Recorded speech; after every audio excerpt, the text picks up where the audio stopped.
Ja, herzlich willkommen, liebe YouTube-Freunde, heute beim, jetzt ist mir das ist heute nicht der Tag, also ist das Ding abgegangen, also nochmal,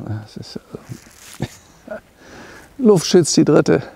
So, herzlich willkommen, liebe Freunde, heute zu einem ganz besonderen Film. Herzlich willkommen in den 30er Jahren, um genau zu sein, im Jahr 1936. Da ist nämlich dieses tolle Auto, ein Cord 810-812 zur Welt gekommen. War damals ein absolutes Highlight, wer sich ein bisschen auskennt, auch bei Mercedes. Der Mercedes Spezial Roadster sieht ja ein bisschen so ähnlich aus.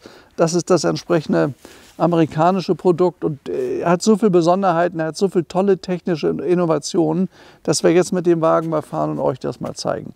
Also wirklich was Wunderschönes und er ist dafür wirklich verhältnismäßig preiswert. Auto kostet etwas über 200.000 Euro. Normalerweise bekommt man dafür einen Mittelklasse-Mercedes aus einer vergleichbaren Zeit. Hier hat man einen Cord mit einer 8-Zylinder-Maschine mit 4,5 Litern Hubraum, der ist 170 Stundenkilometer schnell gewesen. Also es war ein ganz, ganz tolles amerikanisches Luxusprodukt.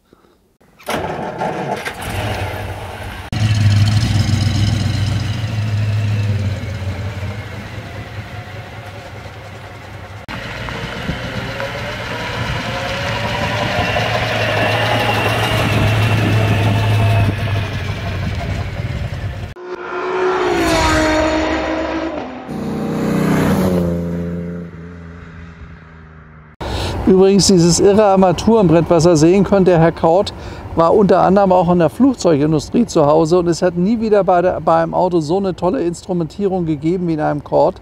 Jetzt schaut mal hier vorne, da muss ich mich selber erst dran gewöhnen, Vorwärtsgetriebe. Unten ist der erste Gang, da tun wir das jetzt rein. Jetzt ist er drin, jetzt trete ich die Kupplung und dann fahren wir los. Ist ja toll.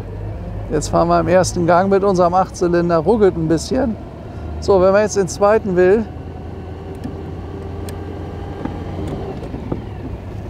jetzt sind wir im zweiten Gang. Toll, funktioniert. Ja, auch dieses Auto muss ein bisschen bewegt werden. Wir hatten so ein bisschen Schwierigkeiten mit der Bremse. Wir mussten eine ganze Zeit jetzt auf Belege warten. Die haben wir jetzt aber bekommen.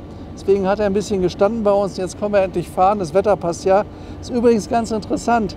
Der Wagen ist wie gesagt 1936 gebaut worden, war die große Zeit der Boulevardfahrzeuge, sag ich mal, mit den ganz eleganten Herrschaften, die sich sowas einfach leisten konnten.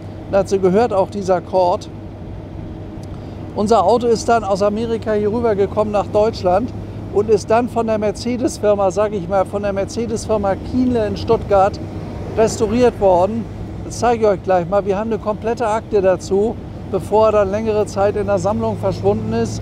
Also es gibt Fotomaterial, es gibt Rechnungen, es gibt Dokumentation, Bildbelege, hat alles die Firma Kienle gemacht und die Firma Kienle hat ja einen sehr guten Ruf für wirklich gute Handarbeit, für gute Handwerksarbeit, sagen wir mal.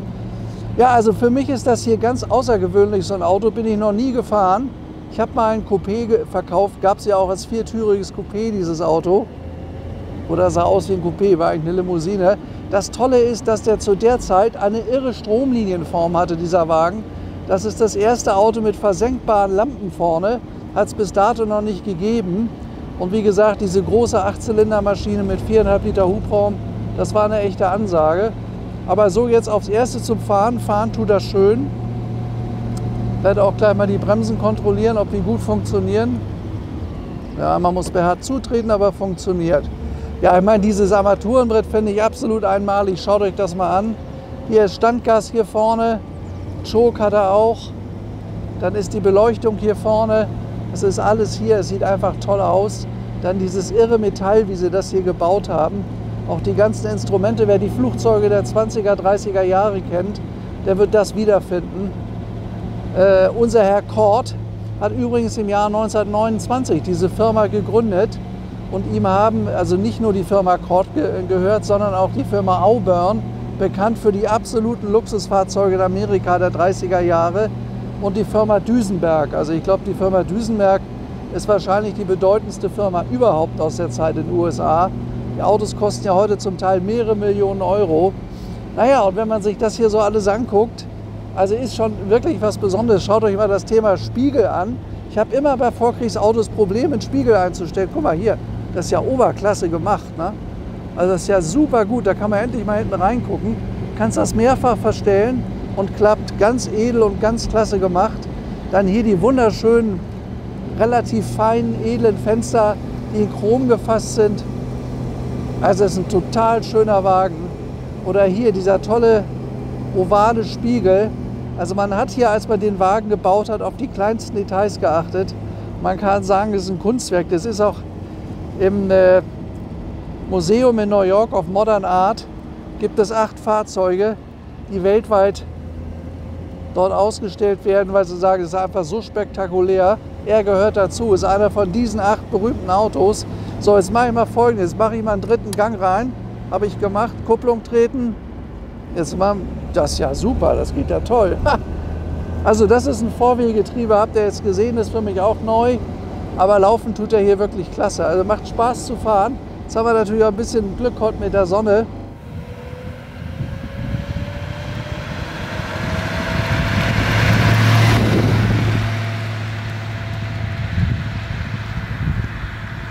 Ja, also tolles Auto, absolut Style der 30er Jahre.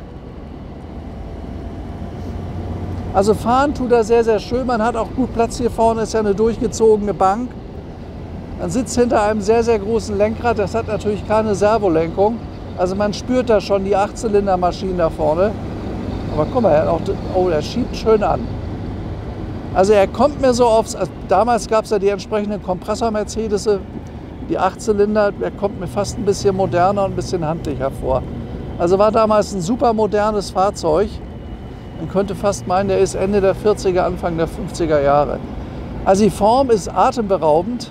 Auch wie die Rohre Silber vorne aus der Haube rauskommen, ist ganz toll gemacht. Das wird man jetzt nicht sehen können hier beim Fahren. So, hier ist der Blinker links, den habe ich auch gefunden. So, Vorwärtsgetriebe raus. Jetzt trete ich auf die Bremse. Nee, das ging nicht. Wieso geht das denn nicht jetzt? Nee. Du musst dann trotzdem einmal Kupplung treten, wieder raus. Paul erklärt mir das.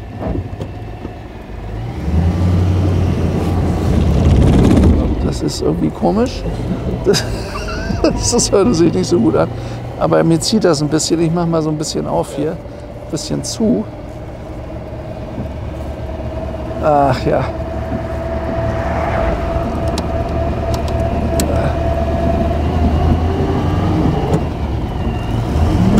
Nee, das ist auch wieder nicht richtig. Jetzt geht's.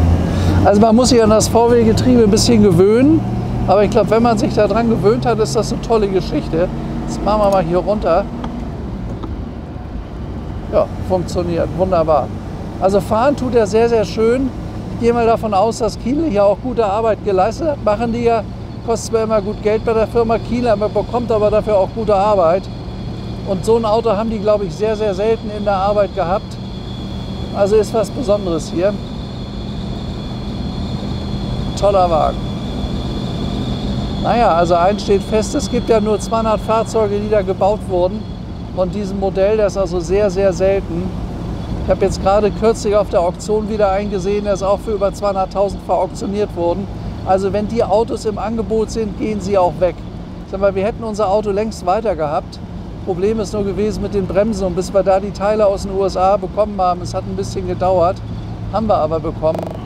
Aber es ist irgendwie cool, mit so einem Wagen zu fahren. Man spürt, dass er einen 8-Zylinder hat und er schiebt schön an. Also man fühlt sich damit nicht untermotorisiert. Man kann auch, wenn er mit niedrigen Drehzahlen unterwegs ist, Gas geben. Wollen wir mal gucken. Jetzt geben wir mal einen dritten. Ja, wunderbar. Das geht einwandfrei. Also man rollt ja herrlich dahin. Was ich ja toll finde, ist dieses ganze Chromzierrad. Das sieht unglaublich edel aus. Also das Fahrgefühl hier in dem Auto ist was Besonderes. Ist wirklich was Besonderes. Hat eine unglaubliche Eleganz, dieses Auto. Ist was ganz, ganz Feines. Und wenn man sich überlegt, dass so ein Auto nur wenig über 200.000 kostet, finde ich das spannend.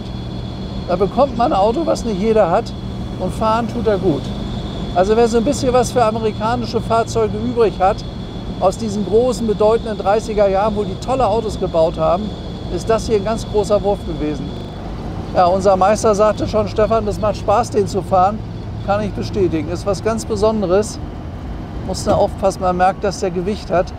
Ich schätze, dass der Wagen ca. 1,7 Tonnen wiegt. Und das spürt man auch. Und man merkt eben auch, dass er keine Scheibenbremsen hat. Das gab es damals noch nicht, 1936. Ja, was war 1936? Da gab es die Olympiade in Berlin. Da hat das Naziregime einen Riesenerfolg damit gefeiert, hat damals die großen 500 Mercedes bewegt.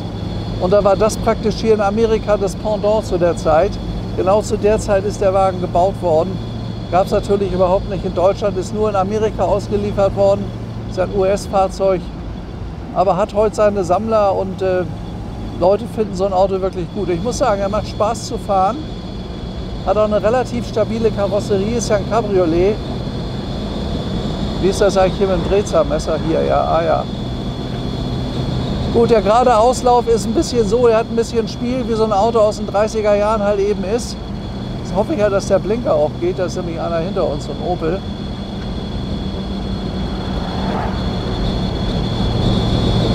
So, nee. So.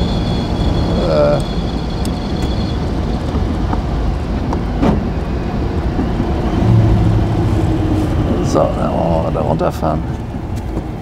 Ah ja, mal sehen, welches Drehmoment er jetzt hat hier. Geht er bei uns immer steil hoch.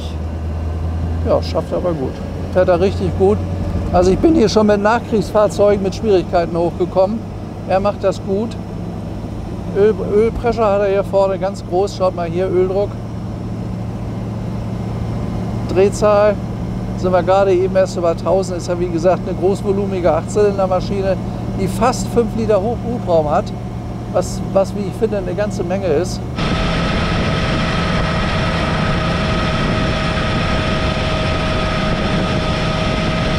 Also er schafft das, was der Spritverbrauch angeht, schätze ich mal, ist ein Autoverbrauch ungefähr 15, 16 Liter.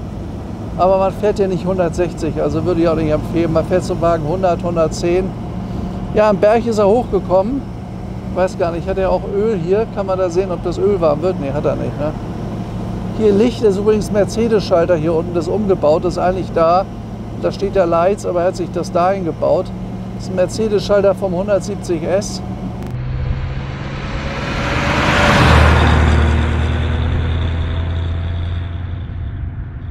Ja, das war jetzt mal eine spannende Geschichte, hier mit so einem Cord durch die bayerische Landschaft zu fahren. Also für mich übrigens auch, habe ich erstmalig gemacht, habe ich noch nie gemacht. Also er ist toll gefedert. Wir haben ja hier jetzt zum Beispiel schlechte Wegstrecke. Hat tolle Federn, die schlucken das total gut. Die haben natürlich auch entsprechend große Reifen, solche Autos. So, also er schiebt hier schön hoch. Ja, man merkt halt, 8 Zylinder sind 8 Zylinder. Ne? Ja, also wie gesagt, das ist ein Cord 810 von 1936. Ein 810er hatte keinen Kompressor, aber dieses Auto hier hat eine 812er Technik, das heißt, er hat einen Kompressor und deswegen auch 170 PS. Übrigens, zwei ganz wichtige Dinge, hier vorne sind die Lichter drunter. Die gehen hoch und runter, das waren die ersten Fahrzeuge mit Klappscheinwerfern überhaupt hier vorne. So sieht er echt klasse aus. So, und das zweite ist, er hat Vorderradantrieb. Also nicht Hinterradantrieb, das war damals auch sensationell, ganz neu, hat bisher niemand gehabt. Und ist, also wenn man ihn so stehen sieht, wirklich ein wunderschönes Fahrzeug, finde ich. Dann kommt noch dazu, dass er dunkelblau ist, hat eine super Farbe, hat helles Leder innen. Auto ist, wie gesagt, fotodokumentiert, restauriert. Und das möchte ich euch kurz mal zeigen. Ich gehe mal da kurz auf die andere Seite. Da liegen nämlich die ganzen Unterlagen. Also was gut ist, das hat die Firma Kienle gut gemacht. Die haben eine ganze Menge Unterlagen damals gefertigt, als das alles restauriert wurde. Könnt ihr hier sehen, die haben ja immer ihren Newsletter, bekomme ich immer auch von Kienle, machen die ganz toll, aus dem Jahr 2007. Und wenn ihr hier die Mitte aufklappt, schaut mal hier, da ist das Auto. Von Kienle seinerzeit fertiggestellt, in deren Prospekt drin, finde ich sehr gut gemacht. Ist für die Historie von so einem Wagen nicht unwichtig. Dann haben wir hier eine ganze Packung mit Fotos. Die ganzen fotodokumentierten Bilder, was alles gemacht wurde. Dann haben wir hier vorne Cord Model 810 und 812, Complete Service Instructions and Specifications Handbook, auch dabei, Erklärungshandbuch, also alles, was es gibt zu dem Auto, Betriebsanleitung mehr oder weniger. So, dann Instandsetzung von der Firma Kienle in Dietzingen-Heimerdingen, also was alles gemacht wurde. Hier seht ihr das Auto in altgewohnter, guter Arbeit bei der Firma Kienle. Hier kann man übrigens sehen, wie der aussieht, wenn die Klappscheinwerfer offen sind. Hier. So sieht das dann aus. Ich finde, ihn geschlossen sieht er besser aus. Aber ab und zu ist ja mal dunkel, dann braucht man auch das Licht. Ja, und da kann man die Mechaniker sehen und die bei Kienle das Auto perfektioniert haben. Hier könnt ihr das sehen. Das ist sehr aufwendig gemacht worden. Und da der Wagen seitdem nicht viel gefahren wurde, kann man sagen, das Auto befindet sich immer noch im guten Zustand. Nichtsdestotrotz, Teile an dem Auto sind halt eben nur mal fast 90 Jahre alt. Das dürft ihr nie vergessen. Und Neuwagen ist es halt eben nicht und es kann immer was kaputt gehen. Das ist so bei alten Autos, aber dafür habt ihr eine ganz tolle Werterhaltung. Das ist auch bei so einem Cord so. Die Autos sind äußerst wertstabil. Das ist der Katalog, Cord Parts Katalog. Also Teile braucht man immer mal. Und woher man die bekommt, das ist hier von einer Firma in Amerika gemacht worden. Da sind sämtliche Teile des Autos aufgelistet. Ja, ein Auto mit einer schönen Geschichte. Ist schon länger in Deutschland von Kienle gemacht. Schöner Wagen, wie ich finde. Fährt auch gut, war ich eben ganz überrascht. Und ich meine, schaut euch mal dieses irre Armaturenbrett an. Das sieht doch gigantisch aus. Also muss ich wirklich sagen, das finde ich mit, neben den Rohren links und rechts an der Maschine, mit das Tollste an dem Auto ist dieses irre Armaturenbrett. Wie aus den Flugzeugen seiner Zeit. Wie gesagt, der Herr Cord hatte eine Flugzeugfirma, der war da auch engagiert. War ein ganz bedeutender, sehr erfolgreicher Großindustrieller in Amerika der 30er Jahre. Die Firmen Duesenberg, das wisst ihr ja, was diese Autos heute kosten. So ein SJ Roadster kostet heute zum Beispiel ungefähr 3 Millionen $.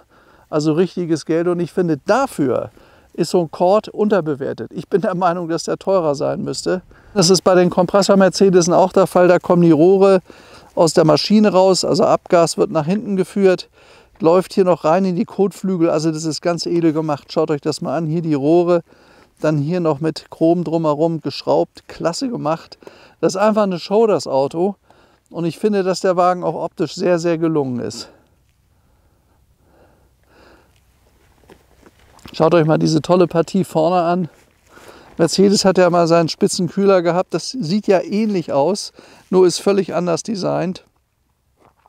Und wie ich meine und finde, sehr, sehr edel. Sieht schick aus. Also es ist ein sehr, sehr elegantes Fahrzeug.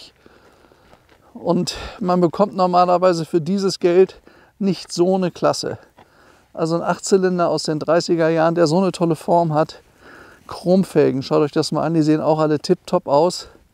Auch sonst die ganzen Teile an dem Fahrzeug sind, wie gesagt, alle in einem guten Zustand, weil sie von Firma Kienle gemacht wurden. Und das ist sehr gut gemacht worden. Ja, schickes Fahrzeug.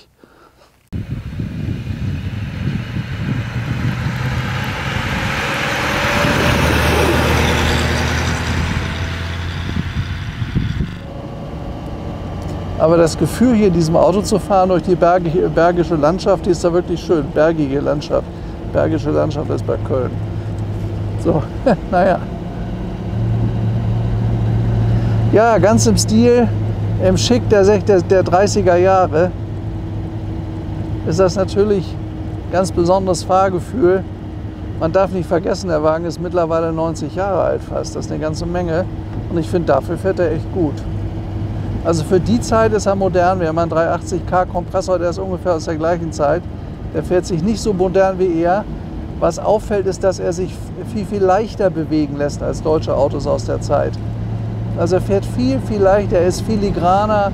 Die Mercedes aus der Zeit, die waren da wirklich teutonisch schwer. Das hat man gespürt, dass man da die 2,5 Tonnen in der Hand hatte. Ist hier nicht so der Fall. Du fährst sich also relativ leicht, relativ stressfrei auch. Ja, stressfrei. Es ist ja so, dass man bei Vorkriegsautos immer ein bisschen aufmerksamer sein muss.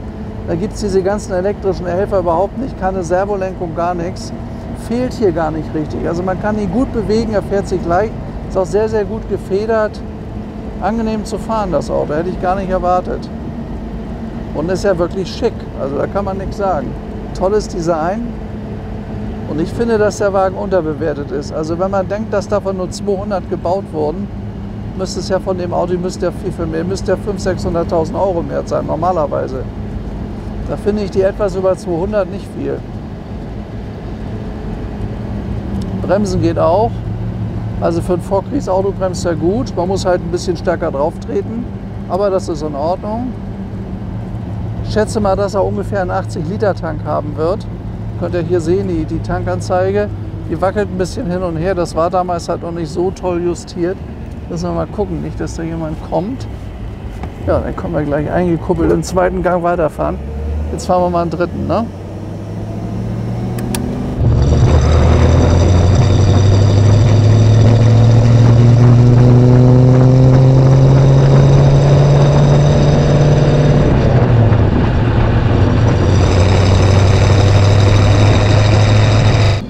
Aber ich habe hier bisher festgestellt, dass der eine tolle Maschine hat. Aber ihr merkt, glaube ich, man muss also ganz anders lenken. Er fährt nicht so ganz richtig 100% geradeaus, er hat halt viel Spiel. Aber wenn man sich daran gewöhnt, geht's, glaube ich. So, mal gucken. Jetzt will ich mal gucken, ob unser amerikanischer V8 hier hochkommt. Das ist nämlich eine richtige Steigung. Doch, schafft er. Merkst du das? Ja, schafft er. Hätte man bei dem deutschen Kompressor in den zweiten Gang gehen müssen, hätte er nicht geschafft hier. Er ruckelt ein bisschen, aber kommt gut hier hoch. Guck mal, macht er mit 1000 Umdrehungen ein bisschen mehr. Sehr, sehr schön. Was fahren wir jetzt? 40 Meilen, 70 Stundenkilometer, ne? Läuft er sehr, sehr schön. Ja, laufen tut er gut. Ist ein völlig anderes Fahrgefühl.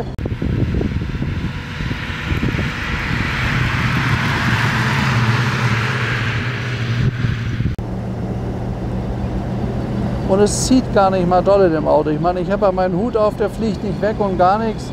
Es ist ja auch schon passiert, dass bei uns die Hüte weggeflogen sind. Nö, geht wunderbar.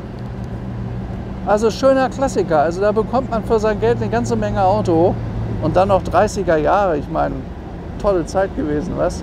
1936, da gab es mich noch lange nicht. Da bin ja erst 1960 geboren. Jetzt muss ich mal gucken, dass ich hier nicht zu schnell fahre. Da oben blitzen sie nämlich immer. Also ist ein fantastisches Auto in einem sehr schönen Zustand, wie ich finde. Kienle hat da seine Arbeit sehr gut gemacht. Kann mich da nur wiederholen.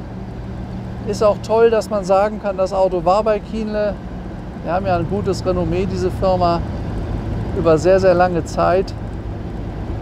Und der Wagen macht Spaß zu fahren. Also es ist alles ein bisschen anders als bei einem deutschen Auto, aber irgendwie gut. Also ist schon gut geworden. Haben sie schon gut gemacht.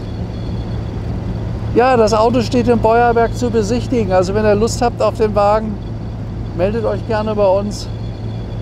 Wir können auch eine Probefahrt machen. Also man hat sich hier relativ schnell daran gewöhnt, an die etwas andere Schaltung. So schlimm ist das nicht. Und vielleicht sei noch mal gesagt, wenn ihr noch das eine oder andere wirklich tolle Auto für uns habt. Wir suchen immer nach Preziosen, nach Besonderheiten, nach sogenannten automobilen Raritäten. Bietet mir die gerne an. Ihr könnt auch immer nach mir fragen oder nach meinen Kollegen. Wir sind insgesamt ja 13 Mitarbeiter mittlerweile. Wir suchen auch noch 2 Mitarbeiter für unseren neuen Betrieb in Hamburg. Und wenn ihr uns anruft, wir besuchen euch sofort, wir schauen das an.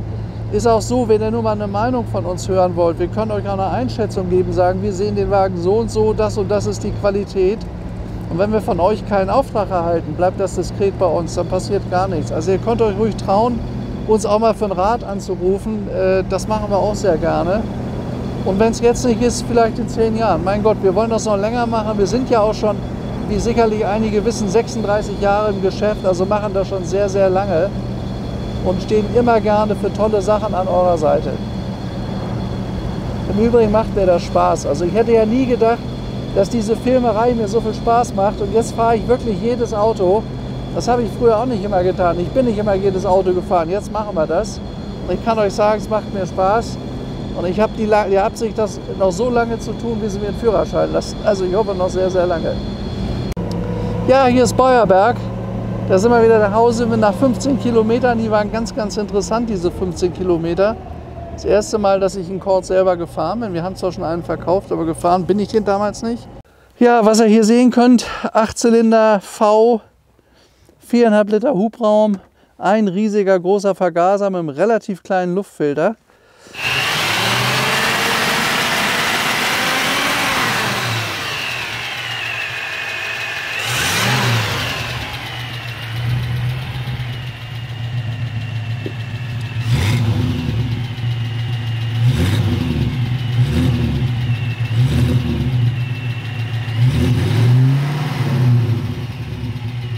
Jetzt zeigen wir euch mal, wie die Lampen, wenn die hochgehen, wie das aussieht.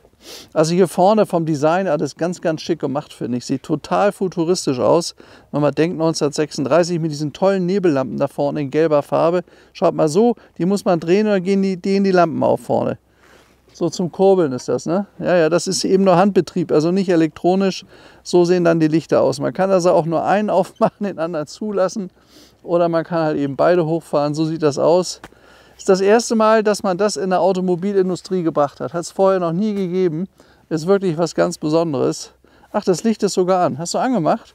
Ja, ist sogar das Licht an. Schaut mal hier. Geht das von selber an, wenn man das, muss man selber auch nochmal anschalten. Also erst hochkurbeln, dann anschalten. Heute geht sowas alles völlig elektronisch. Damals war das nicht so. Dann sage ich euch alles Gute bis zu meinem nächsten Film. Der ist auch schon wieder in Vorbereitung. Dann sehen wir uns wieder. Viel Spaß, alles Gute. Bis nächstes Mal, euer Stefan Luftschütz und ciao.